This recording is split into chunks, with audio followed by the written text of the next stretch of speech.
nel mio comune il 40% delle famiglie non paga IMU. Perché? Perché le rendite sono basse, tu fai il moltiplicatore più 5% per 160 e metti lo 0,4 e tu non paghi IMU, perché quando poi metti la detrazione dei 200 euro per l'abitazione principale e dei 50 euro per i figli sotto i 26 anni se sono residenti in quel nucleo familiare, e alla fine quello non paga nulla. Mentre cosa succede? Chi ha la rendita alta fa il moltiplicatore più 5% per 160 e alla fine questo si trova a pagare una montagna di IMU, e il fatto che la detrazione sia passata dai 104 euro ai 200 non compensa questa crescita esponenziale. Cosa vuol dire? Che, esempio, i cittadini di Roma pagheranno una barca di IMU, i cittadini di Milano pagheranno una barca di IMU, i cittadini di Martellago non ne pagano tanta, nel senso che mediamente 7.000 famiglie di Martellago, io faccio i conti sul mio comune, pagheranno 600.000 euro di IMU, meno di 100 euro a abitazione, quando di ICI prima casa versavano 1 milione di euro. Ma il problema è che in quei 600.000 ci sono alcuni che pagano tantissimo, alcuni non pagano niente. Chi è che paga tantissimo? Qua è il problema che bisogna rivedere il catastro. Il problema che paga tantissimo è la lottizzazione nuova, fatta accatastata negli ultimi 10 anni, dove probabilmente ti trovi una famiglia nuova con mutuo e con figli, perché di solito, e dove notoriamente c'è qualche servizio in meno del centro, perché qualche problema in più ce l'hanno rispetto a chi abita in centro, dove le rende catastali sono normalmente, a meno che non abbia fatto ristrutturazione da poco, sono vecchie, molto basse, e normalmente il moltiplicatore non dà. Quindi questo è un primo problema. Il fatto di rivedere il catastro secondo me è fondamentale per fare equità e giustizia, perché se noi dicessimo agli cittadini italiani: guarda, relativamente al fatto che tu hai la prima abitazione, l'abitazione principale, versi 100 euro, 120, 130 di media al tuo comune per la questione relativa ai servizi che ti dà il comune, non è un problema. Il problema è se questo e poi lo lasci al comune, in maniera che il comune ha la possibilità di dire: beh, c'è l'anziano, c'è la situazione di un certo tipo, cioè se lo gestisce, no? Perché è chiaro che se un comune va a chiedere l'IMU a una famiglia che sta assistendo, poi trova la soluzione, ma a quel punto devo svincolarti dal patto di stabilità, perché a quel punto puoi dire ai tuoi cittadini: ragazzi, chi sta bene vi chiedo qualcosa in più perché dobbiamo aiutare questa situazione. Chi dice di no? Capite? Questo è allora funziona autonomia e responsabilità, la sussidiarietà, l'elemento fondamentale che fa funzionare questo paese. Se tu lo ammazzi, tra l'altro c'è un dettaglio di questo tipo: a differenza di quello che succedeva normalmente, per chi ha fatto l'amministratore locale sa che prima di approvare il bilancio si dovevano approvare le aliquote, tariffe e compagnia, e poi non potevano più essere variate fino all'anno successivo. Ebbene, quest'anno, per quanto riguarda l'IMU, i comuni hanno la possibilità di variare le aliquote fino al 30 di settembre. Cosa vuol dire?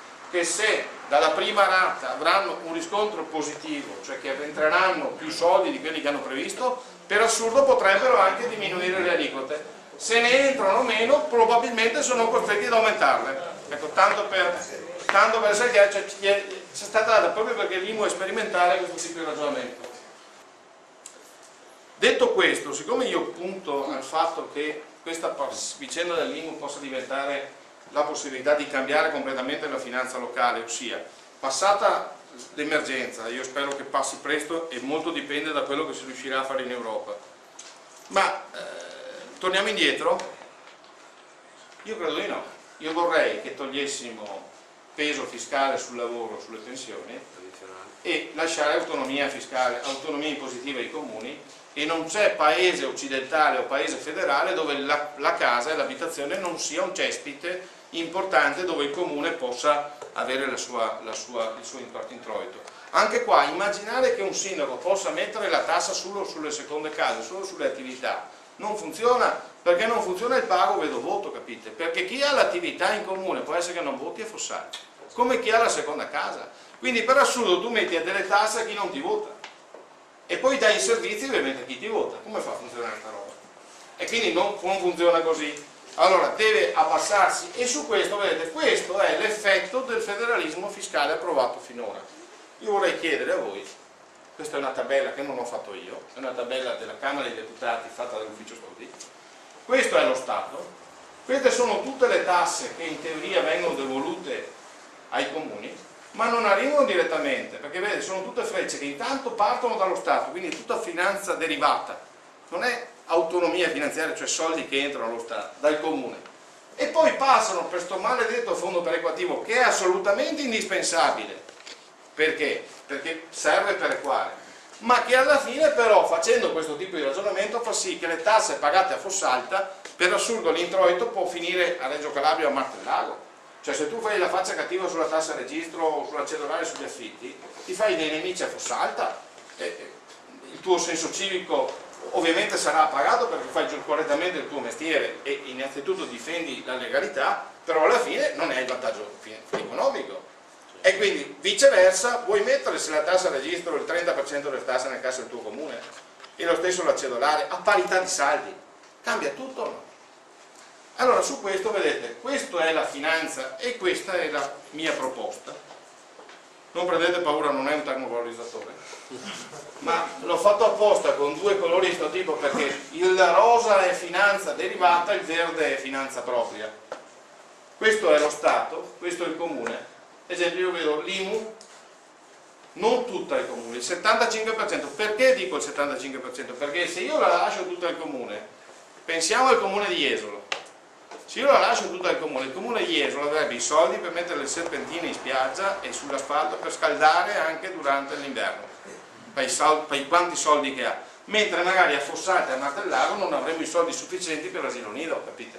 Perché a Jesolo non hanno in proporzione il problema degli anziani, dei bimbi che hanno i comuni dell'entroterra, no? E quindi tu hai bisogno di avere... E poi, vedete, non lo faccio andare allo Stato per il 25%, va sul fondo di riequilibrio che trasferisco con i fabbisogni standard, cioè dopo sulla base dei fabbisogni standard le do un po' di più a Fossalta, un po' di meno a Martellago, a seconda di quelle che sono le esigenze, un po' di più al comune di montagna perché ovviamente magari ha sicuramente più spese del comune di pianura e una serie di cose. Come vedete la tassa registro, io dico, e questo esempio per me viene bene, facciamo finta che io e Paolo dobbiamo trasferirci un bene a Fossalta e Alessandro è il notaio.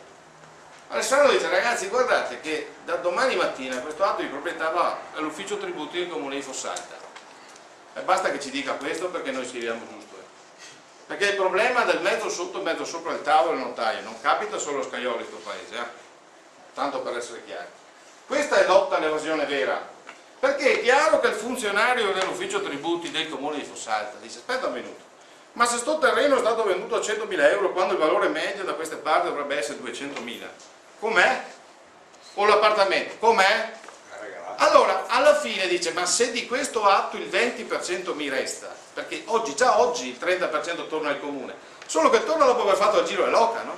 Se poi mi passa per il fondo perequativo, non so se mi arrivi qua dall'altra parte, non è che... e l'atto non arriva in comune, va al Ministero, all'Agenzia delle Entrate.